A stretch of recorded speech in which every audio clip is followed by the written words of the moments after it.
Well, hi, everyone. This is Brad Free with the race of the day for Sunday, January 5th at Santa Anita. You wouldn't think that a 7 furlong sprint for 3-year-old fillies in January would be all that important, right? Well, the truth of the matter is the Grade 2 Santa Ynez Stakes, that's the race we'll be talking about, actually has become a somewhat important race from a historical perspective. Last year's winner was Bellafina. She had a decent 2019.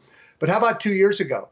Midnight Bisou scoring the first win of her career, and of course, Midnight Bisou coming off an outstanding 2019. She's expected to be named champion older filly mare. And in 2017, it was Unique Bella winning the race, the Santa Ynez Stakes. She was named champion female sprinter. The Santa Ynez has been won by the likes of Serena's Song, Indian Blessing. So yeah, it's January and they're going 7 furlongs, 3-year-old fillies.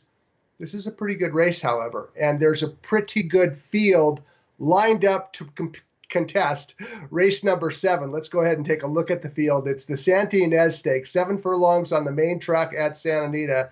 And among the field of 7, Bob Baffert has 3 of the entrants, including the likely favorite down on the bottom. That's number 7, Bast.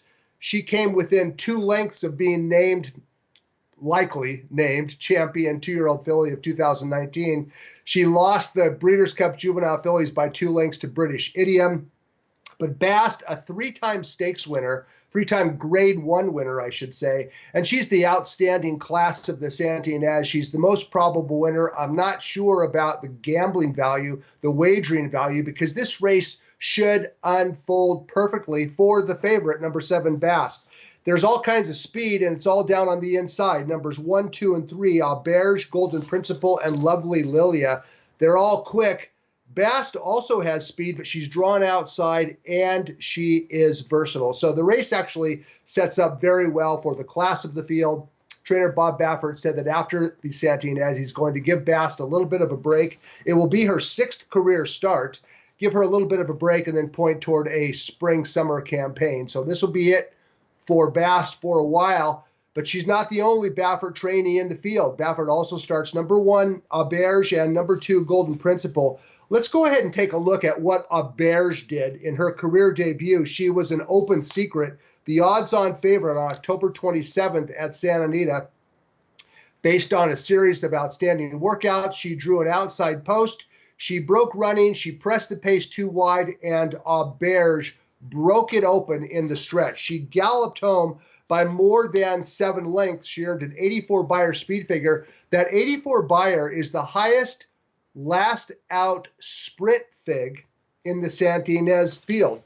Yes, it's true that Bast earned an 89, but that was in the 2-turn Grade 1 Starlet. So the point is this. Auberge ran fast. She earned a big number. The difference on Sunday is this. When Auberge won her career debut, she broke from post 5 of 6. On Sunday, she's buried down on the inside with 2 very fast fillies to her outside, number 2, Golden Principle, and number 3, Lovely Lilia. So a couple of very fast horses to her outside. I don't know what kind of trip Auberge can possibly work out, and the truth of the matter is circumstances are against the high last start sprint fig in the field. Baffert also starts number 2, Golden Principle. I suspect this is a very good filly, and she should get better as she moves along. She ran well in her career debut. She won over Classy Ruler. And by the way, Classy Ruler also is running on Sunday. She runs earlier on the card, stretching out to 2 turns. Keep an eye out for Classy Ruler in a maiden race earlier on Sunday.